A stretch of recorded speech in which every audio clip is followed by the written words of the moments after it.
가장 짧은 책입니다. 그래서 21절 있죠. 여러분 66권 중에 한 권 읽었습니다.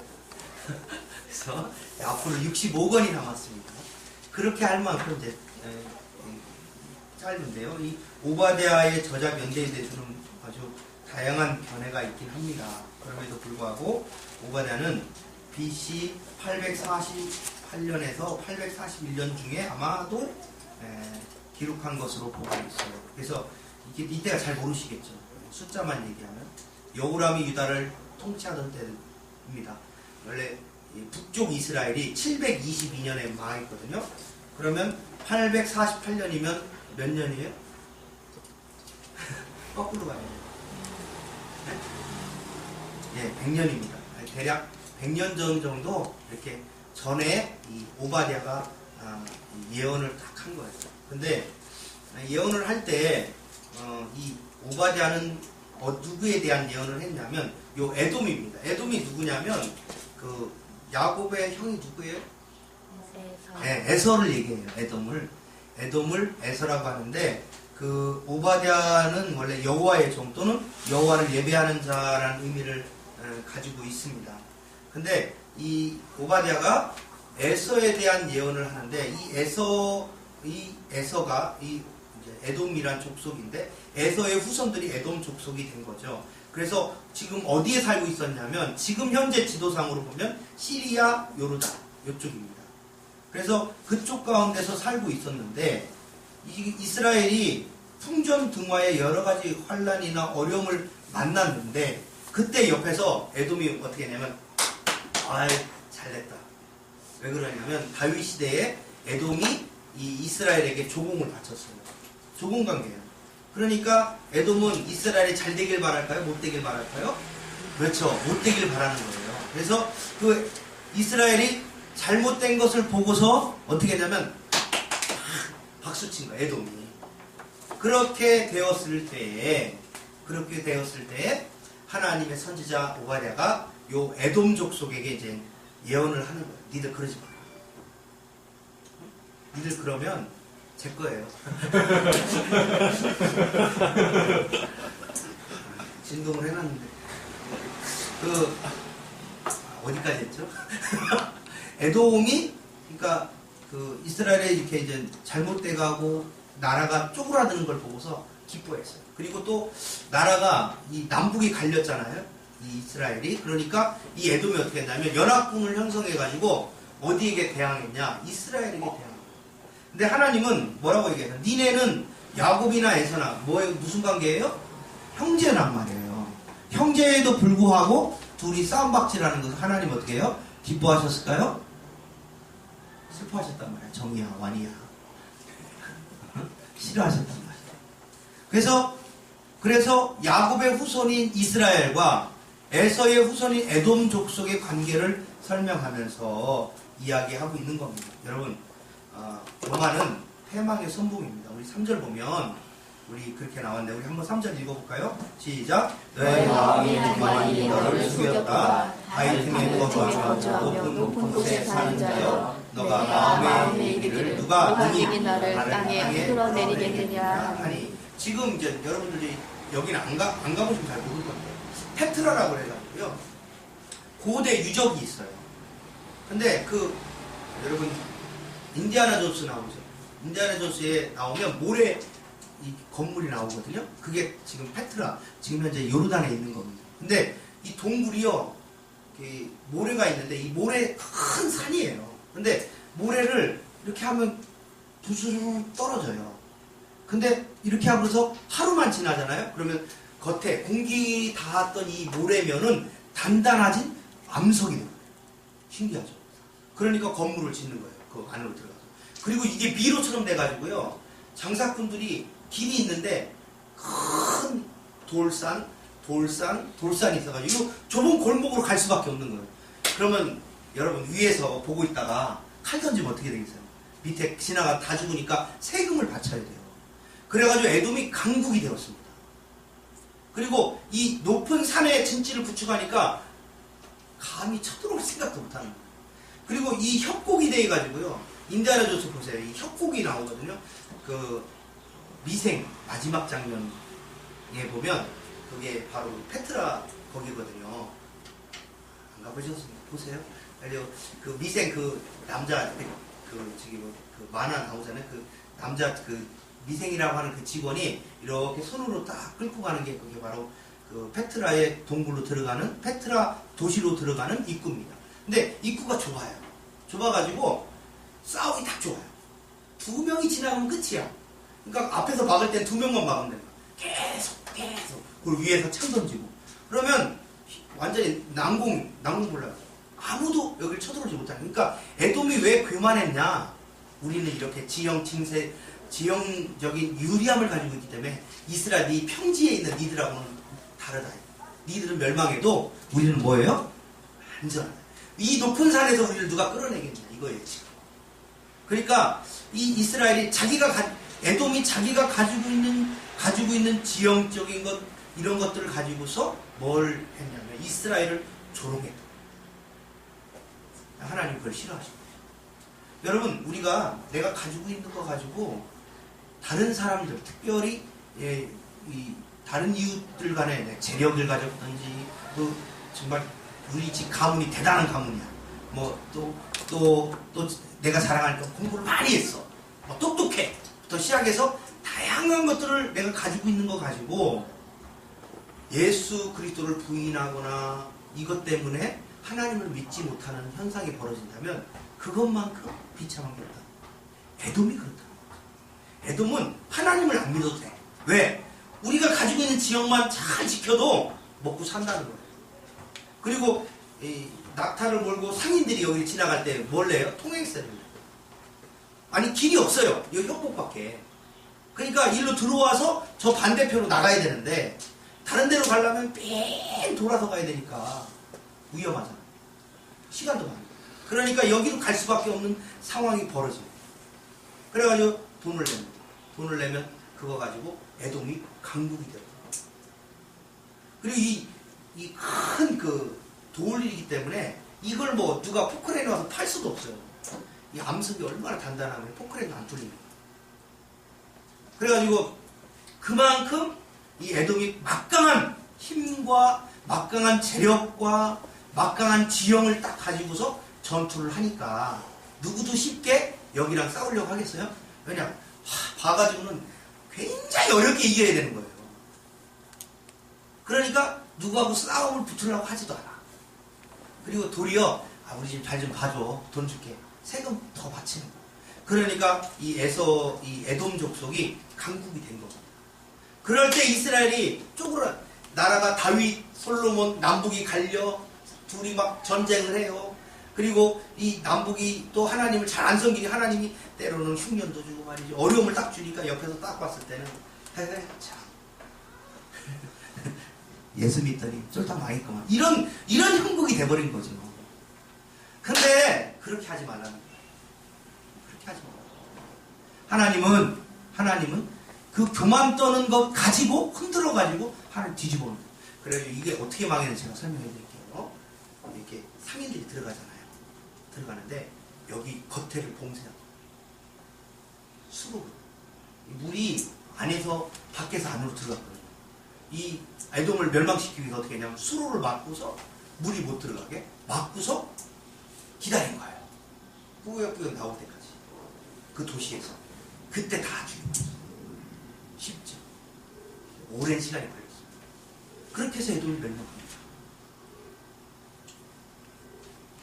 하나님은 사람의 지혜는요 정말 대단한 것 같고 또 사람이 가지고 있는 건 정말 위대한 것 같고 세종대왕이 어떻게 한글을 만들었어? 이야 대단해. 이렇게 하지만 그 인간이 가지고 있는 지혜나 인간이 가지고 있는 재력이나 이게 물거품이라는 거예요. 여러분 한번 아파보세요. 다 병원에 갖다 드립니다. 우리의 건강이 유지된다는 거 얼마나 감사지. 내가 호흡하고 내가 삼시세끼 이렇게 먹을 수 있고 내가 걸어 다닐 수 있고 또 이렇게 예배 올 수 있는 게 얼마나 큰 축복인지 몰라요. 우리가 가지고 있는 거 가지고 교만 떨지 마시고 특별히 예수 믿는 사람들끼리 다 와가지고 예수 믿다가 어려움 당했을 때 요업의 친구들처럼 너 하나님 잘 못 믿어서 그래. 너 회개해. 이럴 게 아니라는 거예요. 그렇게 하지 말고 그 사람을 위해서 기도해주고 그가 가지고 처해 있는 어려움을 돌봐주는 그런 사람들이 돼요. 이 에돔이 이스라엘이 어려움을 당했을 때 자기들이 돈을 모아가지고 조금씩 보태줬으면 하나님이 에돔을 그렇게 멸망시키지 않을 거예요. 오늘 성경 보니까 더 약오르게 했어요. 더 약오르게.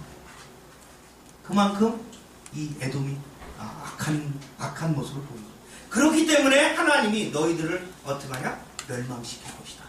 12절 한번 읽어봅시다. 12절 시작. 너가 형제의 날 곧 그 재앙의 날에 방관할 것이 아니며 유다 자손이 폐망하는 날에 기뻐할 것이 아니며 그 고난의 날에 너가 입을 크게 벌릴 것이 아니며. 이렇게 합니다. 여러분 그 형제의 날, 즉 이 재앙의 날에 유다가 멸망하고 이스라엘이 멸망할 때 옆에서 뭐라 하냐? 헤헤 잘됐다 큰 소리로 떠든 겁니다. 그럴 때 하나님이 이 에돔을 하나님이 어떠냐? 멸망시킨다는 거예요. 어떻게 멸망시키냐? 18절 읽어보겠습니다. 맞아요. 18절 시작. 야곱 족속은 불이 될 것이며 에셋 족속은 불꽃이 될 것이요 에서 족속은 지푸라기가 될 것이라. 그들이 그들 위에 붙어서 그들을 불사를 것인즉 에서 족속에 남은 자가 없으리라. 여호와께서 말씀하셨느니라. 아멘. 여러분 야곱 족속은 불이에요. 그리고 요셉 족속, 야곱 족속은 누구예요? 10 아들들 얘기해요. 요셉 아들이 몇 명이에요? 에브라임과 므낫세 2명이에요. 그래서 요셉 족속과 야곱 족속 합쳐서 이스라엘 12지파라고 얘기합니다. 근데 이 이스라엘이 옆에서 에돔이 막 잘됐다, 잘 멸망한다, 쌤통이다 이럴 때 하나님이 이 야곱 족속은 불이 되게 하고 요셉 족속은 불꽃이 된다. 그리고 그 위에 뭐가 있어요? 지푸라기가 있는데 지푸라기가 누구예요? 에돔, 에서라는 거예요. 하나님이 어떻게 해요? 멸망시킨다는 겁니다.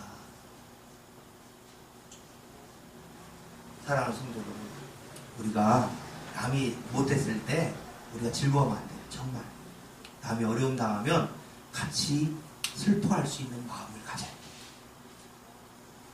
특별히 성도들과 특별히 예수 믿는 사람들 간에 서로 어려움 당했을 때 위로하고 격려하고 서로 힘이 되어주는 사람들이 돼야 하는 거예요. 제가 동역교회를 놓고 이렇게 우리 기도하는데 할렐루야 우리 교회를 위해서 기도 안 하더라고요. 내 주보를 아무리 봐도 없어. 농담인데요. 저는 개인적으로 이제 할렐루야 교회가 같이 부목사 이렇게 사역을 하다가 이제 먼저 개척하고 제가 다 뒤를 이어서 했는데 이렇게 보면서 박 목사님이 처음에 개척이 굉장히 어려웠어요. 그래서 저희가 마이크를 해드렸거든요. 강대상 뭐 개척하는데 뭐 하나 해드릴까 했더니 그 목사님 참 마이크 하시더라고요. 그래서 마이크를 굉장히 비싼 걸 해줬어요. 좋은 걸로 하고 기도해주고 그분들이 어려울 때 이제 우리가 또 기도하고 또 저희 개척할 때 또 그분들이 기도했겠죠. 근데 이제 잘 모르겠어요. 근데 이제 저는 주보에 써놓고 우리 성도님들과 같이 기도하는 것도 서로 어려운데 기도가 서로 받쳐줘야 된다. 그분들은 다 이제 어머님, 부모님도 예수 믿는 분들이 아니에요. 특별히 이제 목사님은 돌아가셨는데 어머니가 예수 믿는 분들이 아니어서 일대라서 개척하고 또 이 사역하는 게 굉장히 고단합니다. 근데 이제 저희가 이제 같이 이렇게 제 주보에 이름을 넣고 기도하는 이유는 뭐냐? 어렵기 때문에 우리도 어렵고 그도 어려워요. 그런데 서로 어려운 가운데 기도하면서 서로 동역하고 필요한 것들 나누고 서로 주거니 받거니 하면서 이렇게 같이 하고 있어요. 여러분 왜 그렇게 해야 되느냐? 하나님의 백성이기 때문에 다른 이유가 없어요. 그 일을 통해서 하나님 역사하시고 하나님 기뻐하실 일들이 있기 때문에 우리가 옆에서 돕고 후원하고 기도하는 겁니다. 저희가 웅천 소망교회를 위해서 기도하고 있어요. 그냥 부모님이 다니는 교회니까 시골교회인데 그 교회도 굉장히 연약합니다. 그래서 기도하고 있어요. 근데 이렇게 연약한 자를 볼 때 긍휼의 마음이 있어요. 근데 긍휼의 마음이 없고 더 악착같이 하는 사람들이 있다는 거예요. 그러면 안 된다. 특별히 예수 믿는 사람들이 이거 더 조심해야 할 게 뭐냐면 외국인들이 우리나라 와가지고 이렇게 노동 생활을 하고 어렵게 살잖아요. 여러분 그런 사람들 무시하면 안 돼요. 우리나라도 50년 전에 다 그렇게 당했어요. 근데 똑같아. 지금 보니까 외국 노동자들 오면 막 이렇게 하대하기도 하고 또 무시하기도 한단 말이지. 선교적인 마인드를 가지고 그들을 사람으로 격려해주고 케어해주고 도와주는 우리 모습이 필요합니다. 근데 굉장히 하대하고 막 월급도 이렇게 막 떼먹고 내치고 저 불법 체류자 해가지고 막 월급 받아내려고 막 할 수도 없는 거고 이런 여러 가지 어려운 악조건 속에서도 외국인 노동자들이 우리나라에 살고 있단 말이지. 특별히 예수 믿는 사람들은 우리 긍휼의 마음을 가지셔야 돼요. 어렵구나. 우리가 콩 반톡이라도 나눠서 좀 도와주고 하자. 이런 마음이 여러분 성도들 마음 가운데 있었으면 참 좋겠다. 에서가 그런 마음이 부족하고 이거는 누가 뭐 시켜서 하는 것도 아니고 자발적으로 나오는 마음이 돼야 돼요. 어느 날은 성남형제가 쌀이 없다고 그래가지고 쌀 사줬잖아요. 쌀 떨어졌다고. 근데 그걸 얘기하는 건 아니고 긍휼의 마음이 필요하다는 거예요. 긍휼의 마음. 우리 성도들도 마찬가지고 여러분 주위에 있는 사람들 중에 어려움 당하고 괴로움 당하고 이게 참 큰 징계 가운데 있는 사람들을 무시하거나 하대하면 안 돼요. 그분들이 언제 변할지 몰라요. 제가 신대원 다닐 때 전도사님들 계시잖아요. 그러면 그 당시에 잘 나가는 전도사님들이 있어요. 그러면 사역도 잘 못하시고 또 어려움이 있는 분들을 막 무시하는 사람이 있어요. 정말 못된 사람이 하나 있는데 제가 답답해가지고 뭐라고 하기도 하는데 그게 안 고쳐지더라고요. 근데 우리가 이 긍휼의 마음을 가지고 이웃과 우리 주변 사람들을 대하고 우리가 긍휼의 마음으로 그들을 보살피고 기도해주는 마음이 우리에게 필요합니다. 하나님이 우리 요바데서를 우리에게 주신 거는 뭐냐? 그것 때문에 그런 거예요. 너희가 긍휼의 마음을 가져라. 그래서 긍휼의 마음으로 너희가 이 오바데에 나오는 이 에서의 교만을 담지 마라 하는 것입니다. 그 교만을 반드시 멸망할 날이 있다. 여러분 불꽃과 불 위에 지푸라기가 뭐가 남겠습니까? 지푸라기는 금방 타요. 안 보셨는지 모르겠는데 지푸라기 탁 놓으면 혹 타요. 불 위에. 순식간 하나님 그렇게 하신다. 여러분 하나님 앞에서 겸손하게 내 해야 될 일들 가운데 하나님께서 사명을 잘 감당하시는 여러분 되시기를 주님의 이름으로 축원합니다. 그런데 19절에 보면 연약했던 이 야곱 지파는 어떻게 되느냐? 19절 연약했던 야곱의 지파들 우리 한번 이 19절 20절 한번 읽어보겠습니다. 시작. 그들이 네겝과 에서의 산과 형지와 블레셋을 얻을 것이요 또 그들이 에브라임의 들과 사마리아의 들을 얻을 것이며 베냐민은 길르앗을 얻을 것이며 사로잡혔던 이스라엘의 많은 자손은 가나안 사람에게 속한 이 땅을 사로잡까지 얻을 것이며 예루살렘에서 사로잡혔던 자들은 곧 스마리아에 있는 자들은 네겝의 성읍들을 얻을 것입니다. 아멘. 하나님이 어떻게 해요? 옛날에 이 야곱 지파 그 다음에 요셉 지파가 다스리고 통치했던 그 땅을 하나님이 어떻게 다 회복시켜주고 그곳 가운데 살도록 인도하신다는 거예요. 여러분 예수 믿는 사람이 어려울 때도 있고 좋은 때도 있고 어려울 때도 있고 좋은 때도 있는데 여러분 좋을 때는 다 좋습니다. 그러나 어려울 때 찾아가는 사람이 진정한 친구예요. 정말 예수 믿다가 어려움 당한 사람들이 있거든. 여러분이 찾아가서 기도해 주십시오. 그러면 여러분이 진정한 친구가 돼요. 근데 잘 갈 때는 사람들이 많이 모여요. 그런데 그 사람이 어려울 때 찾아가는 사람 진정한 친구 그리스도입니다. 그래서 선한 사마리아인이 그것 때문에 그러면 길 가다가 강도 만났어요. 그래가지고 막 피투성이가 되고 돈도 다 뺏기고 옷도 다 가져가세요. 왜 옷을 왜 가져간지 아세요? 옷도 돈이 되기 때문에 그렇습니다. 그 나라. 그러니까 옷도 벗겨간 거예요. 알고 믿. 근데 지나가다가 제사장, 레위 가는데 내일 안식일이라서 이 죽은 것 같은 이 사람을 만지면 부정해서 안식일의 예배를 참여할 수 없어요. 그러니까 내일 예배 못 드리겠네? 그냥 간 거예요. 레위, 제사장, 성경을 많이 아는 사람도 그렇게 가고 그 다음에 사마리아 사람은 그 사람으로 풍요한 마음을 가지고 그 사람을 자기 말에 태워가지고 옷을 입히고 또 가가지고 이 주막에 가서 이 선한 사마리아를 다 닦아주고 입혀주고 하고서 자기가 가야 할 시간이 됐는데 이 사람이 다 안 나은 거예요. 그러니까 내가 돈을 더 줄 테니까 이 사람 치료하고 나을 때까지 좀 해달라고 하고 돈이 모자라면 내가 여기 자주 오지 않냐고 내가 단골이지 않냐고 내가 다시 올 때 나머지 값을 치겠다 하고 갔단 말이에요.